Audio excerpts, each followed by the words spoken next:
Hi, St. Mary Springs Academy. Hopefully, you are all enjoying the Easter season and enjoyed spring break as well. It's been a while since we did our last standards-based grading session, so we're going to do a little reflection here today as we get ready to unpack our next part of the journey. And then we'll go into really dig into unpacking what standards-based grading gets into when you get into the nitty gritty of what this looks like. So as you remember, we discussed last time, which employee do you want packing your parachute?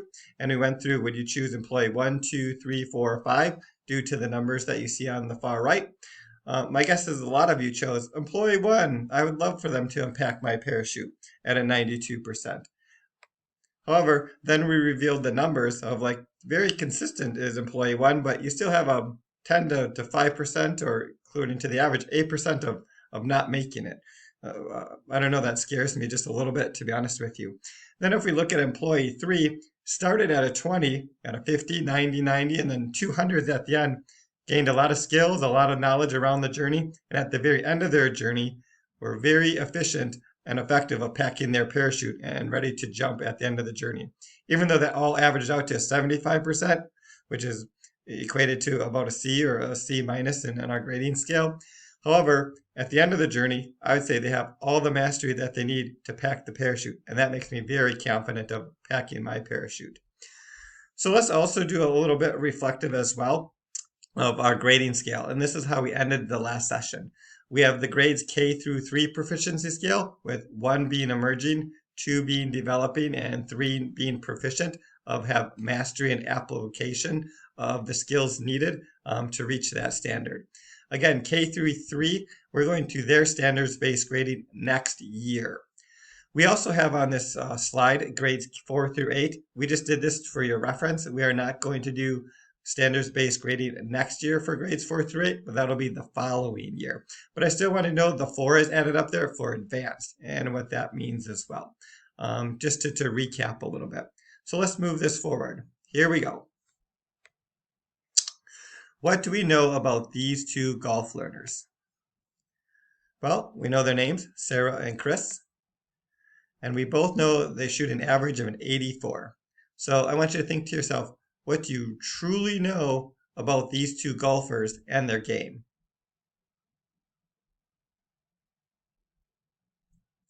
Yeah, if we really think about it, we don't know too much whether we'd want them on our team or not on our team for a golf outing. We know they shoot an 84 at an average. So not too bad, not too good, but still an 84. Let's explore this a little bit further.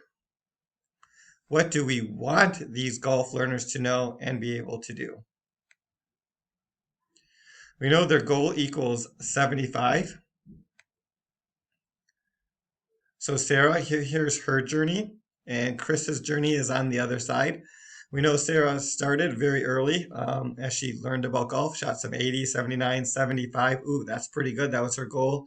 87 and then a 90. So kind of an up and down golf game, and ending with a 92, almost worse than what she started.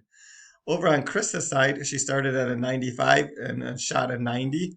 And then she shot 84, 82, 81, and continually to get better throughout her journey. So I'd say, did she reach her goal? I would say yes. Did Sarah reach her goal? I don't know, here and there. Which one of these, though, at the end of the day, would you want to invite to your golf team or be your golf partner?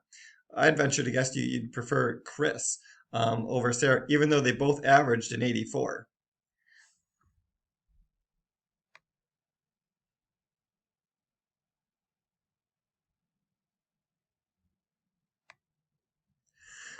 What will we do if they aren't learning?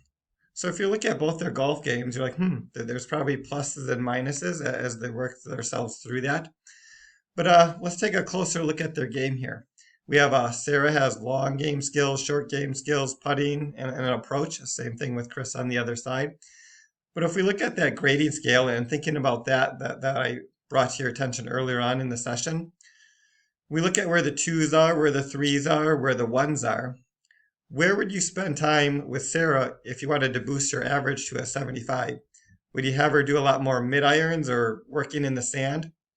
Or would you say, hey, let's spend a lot of time shooting on those approach shots And then also maybe shot control is an area that you want to spend a majority of your time. Then if you look at putting as well, um, greater than 25 feet might be an area you want to work on.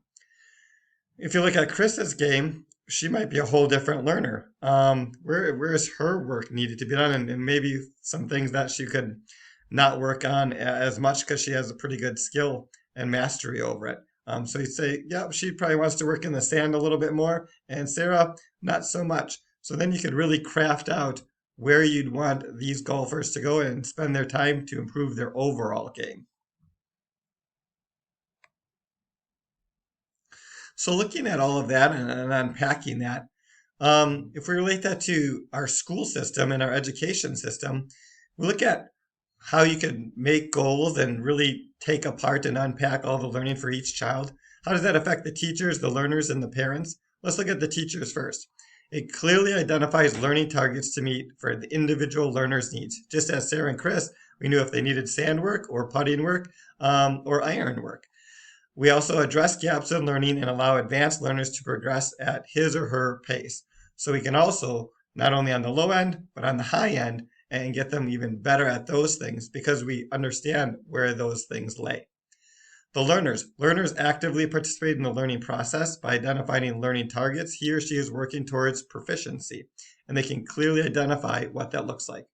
They're also empowered learners to own where the learning experience is going to take them. Where do you want to work? Where do you want to not work? Where do you feel like you really have a strength and where are your opportunities for improvement? It becomes their journey, the student's journey, which I think is very impactful because we all like to own what we're doing. This is a way to give a student that goal-centered mindset. Parents, clear learning targets enable parents to assist their child in meeting their learning goals and have great conversations at home. It also empowers parents for meaningful conversations between them and the teachers with a common purpose and clear directions for the good of the child. This reminds me of a lot of teachers send out a page at the beginning of the school year, say, tell me about your child. And then it'd be awesome through the conferences that paperwork, that first insight really becomes the conversation piece of how is the child progressing or not progressing in those areas that were depicted on that very first communication. Well, that's it for today. I hopefully you enjoyed our journey of standards-based grading and a little bit on the golf course. I hope for your standpoint is more than par for the course. But until next time, we'll see you for a couple more sessions of standards-based grading. Feel free to reach out if you'd like to learn more. Thanks, and have a great day.